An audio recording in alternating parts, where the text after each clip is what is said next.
Olá, eu sou o Nicolai Cursino, falando aqui diretamente do Cairo, no Egito, aonde eu estou na Conferência Internacional de Enneagrama acontecendo aqui. Lembrando que depois desses 3 dias de conferência, a gente também vai iniciar 21 dias de expedição com alguns professores de Enneagrama de diferentes países, aonde eu vou estar sempre procurando olhar através da metodologia do Enia Coaching e a gente vai seguir em busca de conhecimentos antigos, sagrados, indo de norte a sul do Egito, visitando pirâmides, templos, igrejas, sempre na busca do que são conhecimentos, raízes, práticas que deram origem ao Enneagrama, que deram origem aos sistemas de desenvolvimento da consciência humana.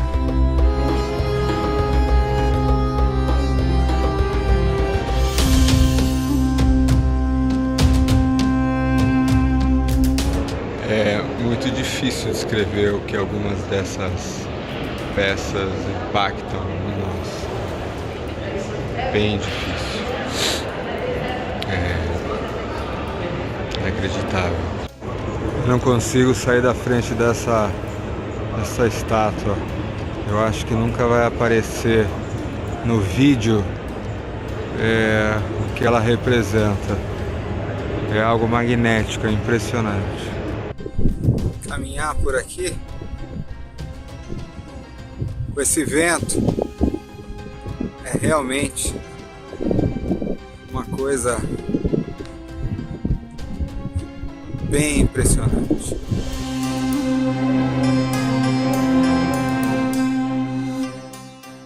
By congratulating ourselves on our higher consciousness, we get somewhere by practice, practice, and practice.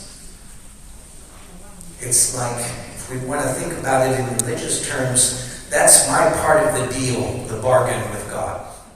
E agora eu vou falar um pouquinho para vocês sobre o que trouxe o Russ Hudson. Russ Hudson, que é o coautor do livro mundialmente conhecido, A Sabedoria do Enneagrama, junto com o Don Riso. Eles foram parceiros por muitos anos. O Don Riso faleceu há alguns anos e hoje o Russ se dedica a rodar o mundo literalmente. Ele gosta muito de fazer. Ele é um 5 viajante, né? Mora em Nova York, mas a gente pode dizer que ele está cada hora num canto ensinando. Eu tenho uma relação de muito carinho com o Russ. Eu posso dizer que nos últimos anos, né, nos últimos 5, 6 anos, eu fiz a minha formação como professor com o Russ, embora já tinha feito formação em outras escolas nos Estados Unidos, na Europa e no Brasil. E eu tenho um carinho muito grande pela forma como ele vê as coisas e é justamente por isso que eu embarco na expedição com ele logo após a conferência. Sempre é. O Russ tem uma visão muito do Enneagrama como um sistema de desenvolvimento onde a presença é o fundamental, a prática do estar no aqui e agora. O Russ tem uma história interessante, que ele conheceu o Enneagrama meio que por acaso, e ele não conhecia o Enneagrama das personalidades. O Russ foi assistente da Madame de Saltzman. Para quem não conhece, Madame de Saltzman foi a pessoa para quem Gurdjieff, que é quem trouxe, né, de certa forma, o quarto caminho, o Enneagrama para o Ocidente, para quem Gurdjieff passou todos os ensinamentos, inclusive a responsabilidade por cuidar de sua escola. Então o Russ, ele tinha contato com o Enneagrama dos movimentos, o Enneagrama dos movimentos, o Enneagrama de Gurdjieff, o Enneagrama do trabalho com os centros de inteligência, mas o Enneagrama que nunca teve tipos. Isso é muito importante saber.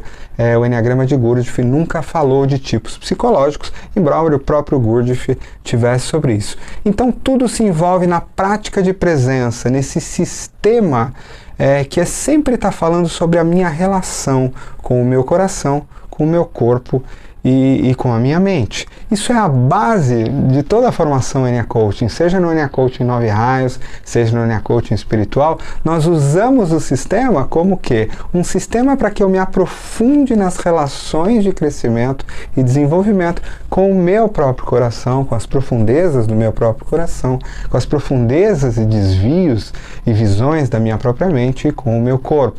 Um sistema de alquimia e aperfeiçoamento, e essa é exatamente a visão do Russ. Então na fala dele ele traz, é assim que o Enneagrama nasceu, é assim que era para Gurdjieff, e é assim que vai ser para Oscar Ichazo muitos anos depois, que é a primeira pessoa que dá, vamos dizer, o nascimento e conecta esse Enneagrama de tipos e personalidades. Então o Russ, ele aponta e trata a importância de o Enneagrama ser uma longa jornada. O Enneagrama não é uma coisinha que você faz aqui. Não, ele é uma jornada longa, de uma vida inteira, na qual você tem que ter 3 coisas como super importantes. A primeira delas, humildade e uma certa kindness, uma certa gentileza para tratar a si mesmo. Porque não adianta você ter um inner crítico, um crítico interno que olha para o seu crítico interno. Não adianta você julgar os seus próprios julgamentos de si. Você vai precisar, em algum momento, desenvolver essa capacidade de ter essa atenção gentil por você mesmo, para que você possa olhar para suas sombras, carências, dificuldades, mas com atenção gentil. Isso é algo extremamente importante. Tem um segundo pré-requisito, segundo ele, que é você tem que chegar um dia que você se cansa de como você era. Você está de saco cheio, você está cansado de ser assim. Você não aguenta mais esse automático do tipo. Você não aguenta mais pensar toda hora daquela forma que lá no final das contas sempre te traz sofrimento, ou te deixa, de certa forma, com uma visão muito limitada, com as tuas loucuras pessoais. Você está cansado do teu coração ter sempre as mesmas reações, chegar nos mesmos lugares. Você tem que chegar num espaço de um cansaço profundo. Então você junta essa capacidade de ter uma atenção gentil, a capacidade de chegar num ponto de ter um cansaço profundo e dizer, olha, não importa as consequências, eu quero ver a verdade. Eu quero ver a verdade. E aí, um terceiro ponto que ele traz é a disciplina e o esforço. Isso que era algo que o Gurdjieff prezava muito. O Gurdjieff dizia assim, não basta o amor para o ser humano se desenvolver. O ser humano precisa nadar contra a correnteza. Tudo no mundo é inconsciência. O mundo ao nosso redor está arrastando a gente para uma inconsciência. Nós estamos muito mais próximo do que Gurdjieff chamaria de o polo involutivo. Nós somos atraídos por tanta coisa que tem consciência baixa que não é fácil você tomar a decisão de sair disso, de mudar a vida, porque as pessoas ao teu redor não vão estar fazendo isso. O sistema ao teu redor, a mídia, a educação, não vão estar fazendo isso. Então você precisa de esforço, de trabalho duro, de disciplina e de continuidade. Então quando eu junto essa vontade inabalável, que vem do querer ver a verdade, eu estou cansado de mim, quando eu junto essa disciplina, essa dedicação, esse esforço, há um trabalho de crescimento. Eu não vou me distrair diante das bobeiras da vida. Lembrando que os tipos do Enneagrama são o quê? São formas de distração do verdadeiro trabalho. E adquirir também a capacidade de uma atenção gentil para isso. O Enneagrama como um instrumento não de tipificar pessoas, isso é bem claro para todo mundo. Isso é um erro no uso do Enneagrama, é uma possibilidade extremamente congelada, mas um instrumento para uma jornada interior, que é exatamente da forma como nós abordamos dentro dos processos e das formações de Enneagram Coaching. Você passar bastante tempo em trabalho pessoal, aprendendo técnicas modernas combinadas com sabedoria antiga, de alquimia do coração, da mente. Só assim você vai ter um trabalho real com o Enneagrama. Russ conta um pouquinho da história de que de fato Gurdjieff nunca ensinou tipos do Enneagrama, e ele fala muito sobre a importância do Ouspensky como principal discípulo do Gurdjieff. O Ouspensky e o Gurdjieff que tiveram uma briga por algum tempo, mas que no final da vida se reconciliaram, mas ele diz que Gurdjieff não teria ficado famoso mesmo com a apresentação do que seria, na época, a sua escola dos Seekers After Truth, a sua escola que virou e que deu origem à escola do Quarto Caminho, se não fosse por Ouspensky. Ouspensky foi, na visão do Russ, provavelmente um tipo 1, e sendo Gurdjieff provavelmente um 8. O Ouspensky foi aquele que foi de fato catalogando, escreveu livros sobre o Gurdjieff. E foi aí que ele fez. E Ouspensky vai para uma pessoa pouco conhecida no mundo do Enneagrama, que é o Rodney Cullen, e dá uma missão para que esse fosse a América do Sul e começasse a ensinar um pouco dos ensinamentos de Gurdjieff, e é quando numa das falas, das apresentações, dos ensinamentos de Rodney Collin, está ali então o Oscar Ichaço, que num primeiro momento não gosta muito daquela história toda de que o Gurdjieff traz, desse trabalho com os centros, das danças, dos processos, do raio da criação, do Enneagrama como portas para que Deus fosse expressando diferentes mundos e como isso vai afetando o coração, corpo e mente.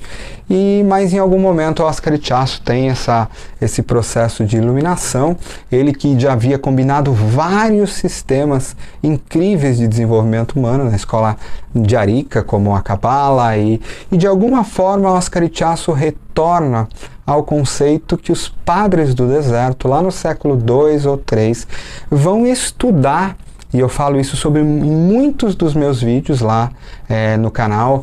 Você procura Enneacoaching espiritual, Enneagrama espiritual, e você vai encontrar, eu vou falar muito, essa é uma das bases do Enneacoaching espiritual, sobre como os padres e madres do deserto, nos primeiros séculos de cristianismo, e eram padres e madres do deserto porque vieram provavelmente a esta região do mundo, que eu estou aqui, no Egito e ao redor, para criar comunidades para estudar o que me distrai de Deus, o que distrai o meu coração de Deus. E é aí que eles mapeiam as 9 distrações, né? A gente fala muito sobre isso no Enneacoaching, né? A preguiça, o desengajamento do meu coração, essa tristeza do meu coração, a ira do meu coração, o orgulho, né? A vaidade, no ponto 3, a inveja, no ponto 4, no ponto 5, a avareza, o coração que se recolhe, que não quer tocar o outro ser humano, o coração em ansiedade, no ponto 6, que se perde da sua força e presença, o coração em gula, do ponto 7, que está em seco, que está experimentando tudo, mas não está de fato vivendo, o coração de pedra, no ponto 8, que se endurece, de certa forma, para se proteger. De todas as formas, esses estudos, e aí para quem quiser mergulhar nisso, eu indico que de fato procure um dos meus vídeos de Enneagrama espiritual, de Enneacoaching espiritual, onde eu falo das Hamartia, e o Russ vai dizer que nesse ensinamento é onde Ichaço vai buscar lá atrás tudo isso e tem essa capacidade de combinar o Enneagrama, até porque, nas próprias palavras de Gurdjieff, o Enneagrama é um sistema no qual você pode pegar qualquer outro sistema de desenvolvimento humano, colocar dentro dele, que o que acontece é uma expansão da visão que a gente tem sobre isso. Então, o Enneagrama, de alguma forma, o Ichaço, de alguma forma, é aquele que vai combinar e dizer, como Russ ele entende da mesma forma, a Helen Palmer entende da mesma forma, e eu entendo da mesma forma também, que estas paixões do coração, os pecados capitais, essas formas de sofrimento do coração, que foram mapeadas lá pelos padres e madres do deserto, são o que dá origem lá na frente, de fato, ao tipo, porque para não sustentar tamanha dor e tamanho sofrimento, nossa personalidade, nosso ego cria mecanismos para não sentir esse sofrimento, e esses mecanismos são paixões, são emoções e são ações. Enquanto eu estou explodindo de raiva, eu não estou sentindo de fato a real dor que o meu coração está vivendo naquele momento. Enquanto eu, como gula, estou tentando experimentar tudo, eu não estou sentindo a real dor de um coração desconectado de Deus. E que não está vivendo este momento, que não está experimentando, né? Tudo isso. Então, de alguma forma, a gula, né, como esse desejo de estar em outro lugar, como não é esse. Todas essas têm como base essas formas de sofrimento profundas do coração. E o Enneagrama não é algo parado, o Enneagrama é uma jornada. E o Russ vai trazer um pouco, portanto, das leis, a lei do 1, a lei do 3 e a lei do 7 como base da fala dele, e aqui mais uma vez não falando de Enneagrama de tipos, mas o Enneagrama das leis de Gurdjieff ou das leis do sufismo.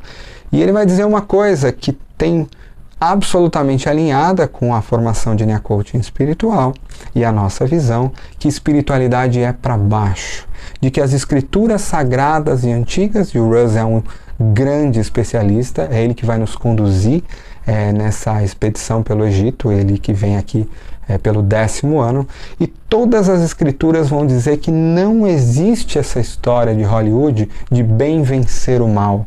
o bem nunca vai vencer o mal. Se a gente olhar para o triângulo, o bem e o mal precisam coexistir como polaridades. Essa é a vontade de Deus. A luz nunca vai vencer a escuridão. A luz precisa da escuridão para existir. Existe uma perfeição em todos os mundos e nós, como seres humanos, usamos o Enneagrama no meio de tudo isso para criar sempre uma terceira força. Quem somos nós entre a nossa luz e a nossa escuridão? Entre a nossa ira no coração e entre a nossa serenidade? Entre a gula do meu coração humano desesperado com dor e entre a sobriedade de estar aqui no momento. E esta polaridade é justamente o que a gente trabalha experiencialmente como metodologia no Ennea Coaching espiritual. Não essa ideia de subir uma escadinha em direção a Deus, mas a ideia de que, entre aspas, a luz e a escuridão já estão aqui agora e elas sempre permanecerão comigo de alguma forma, na medida em que eu me refino como espírito. Isso vale para um ser humano, isso vale para todas as almas. E no momento em que eu tenho à minha frente a minha luz e a minha escuridão e sou capaz de não me entregar nem a uma e nem a outra, eu crio então e abro uma terceira força e literalmente um portal para uma outra dimensão, um portal para uma outra oitava dentro de mim. E isso vale para tudo. Nós estamos todos os dias, quem sou eu? Eu sou egoísta demais, eu quero só as coisas só para mim, mas ao mesmo tempo eu amo tanto os meus filhos, eu amo tanto a minha esposa, eu amo tanto os meus alunos. Eu não posso ser só isso? Posso ser só isso? Não, é a partir deste aparente conflito em mim que eu sou capaz de gerar uma terceira força e aí abrir um portal de crescimento. Nós vamos fazer isso por toda a eternidade. Russ traz um pouquinho também da lei dos 7 e ele diz que ela foi muito mal compreendida no sentido de se dizer que todos os processos estão dentro de processos, não existe nada que não esteja conectado a outras coisas, e ele vai falar e discorrer um pouquinho sobre toda a lei do 7. Eu não vou dar toda uma aula sobre isso, mas tem vídeos meus falando sobre isso. Existe uma série chamada Enneagrama e Coronavírus, onde eu dou aulas sobre todas as leis, a lei do 1, a lei do 3 e a lei do 7, para que a gente possa mergulhar um pouquinho nisso. Ele fala um pouco dos choques das portas que o Enneagrama abre, e sempre vai dizer que em todo o processo, a lei do 7 vai dizer, tudo que eu começo, isso é Enneagrama de processos e não de tipos, eu começo qualquer jornada, seja a minha jornada espiritual, seja a construção de uma casa, seja a mudança de emprego, ela vem nesta direção. Eu teclo, pum, a nota Dó, eu começo a criar esse processo, eu vou indo para mudar de carreira, chego no ponto 3, esse processo vai ser descontinuado, vai acontecer alguma coisa doida, eu vou perder o dinheiro que eu esperava, alguma coisa vai bater em mim, me chocar. E é nesse momento que a minha presença vem para que aquela energia me jogue para um outro patamar. Mas no geral, sem a presença, eu sou arrastado, levado embora. Então, que esses choques não acontecem contra a gente. Russ vai falar também um pouquinho sempre do choque de ponto 6, que é um choque de uma oitava superior. Ele fala que na visão dele a humanidade está nesse momento agora, nesse choque de ponto 6, e fala também muito do nosso crítico interno, né? Cada um dos tipos tem críticos internos que diz coisas nos seus pensamentos, e como o nosso crítico interno é a nossa falsa consciência, fica, você não devia fazer isso, olha por esse caminho. Tudo que, de certa forma, tira o lado humano de nós é uma falsa consciência, não é a real consciência. São barreiras, não é menos ou mais, é o com, né? O nosso crítico interno fecha nosso coração, fecha nossa mente, são armadilhas. Já a consciência, ela reconecta. Eu vejo o que está acontecendo comigo a partir de um outro espaço. Eu vejo aqueles meus pensamentos que estão me destruindo, mas eu não critico eles. Olha como eu penso isso. Eu só os observo. Eu observo a partir de um espaço de abertura, de contato. Às vezes dói consciência. A consciência dói muito, porque todo o nosso sistema de personalidade é feito para não ter consciência. Então a consciência dói. Consciência não é uma coisa simples não da gente ter, mas de alguma forma ela restaura, ela coloca de volta tudo isso. Então, Russ vai falar um pouco sobre como cada uma das 9 fixações, que são esses métodos, crenças de como enxergar o mundo. Então, a raiz do trabalho com o Enneagrama é esta raiz deste trabalho alquímico que leva em consideração os 3 centros de inteligência e que vai me ensinando através dos anos com disciplina, com um cansaço de ser da maneira como eu sou, da vida dessa forma como ela é, com essa capacidade de ter também a aceitação gentil, o como eu vou realizando essa alquimia através de nós. E o Russ também vai passar ponto a ponto sobre o grande trabalho do Enneagrama, que na visão dele é a conversão das paixões em virtudes, conversão do coração apedrejado de um 8 no coração gentil, vulnerável e rendido. Conversão do coração que abandonou, que está triste porque não é importante, até desistiu de um 9, num coração e num corpo que é vivo, que está aqui no agora.